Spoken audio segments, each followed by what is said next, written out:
ten hrot mezi Rytmusem a Verune. Fake, kámo, AI, všetko.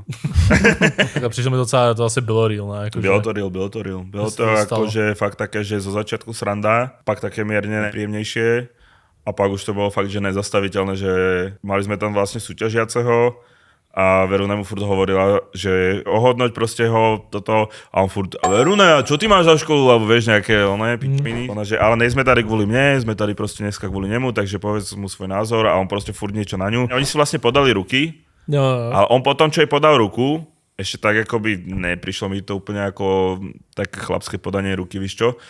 Podal jej ruku, otočil sa, že no ale nemusel sa tak vyhrotiť, vieš, alebo niečo takéto, že vždycky ešte dal tam proste jednu tú hlášku a ona proste už to nezvládala, no bohužiaľ, ako má nejaký limit, ktorý možno akože až teraz našla, lebo podľa mňa si myslela, že akoby to zvláda v pohode, víš čo? Aj nejaké psychické rozpoloženie to bolo určite, že ona proste v ten deň nemala akoby nejaký dobrý deň, vieš, a proste sa ti to všetko takto pekne poskladá. A pak backstage už si to vyříkali, nebo tam je časť. No, to ešte bolo, kámo, to je celé vystrihnuté ako, a to bolo teraz ešte pol hodina sa tam riešilo, kámo.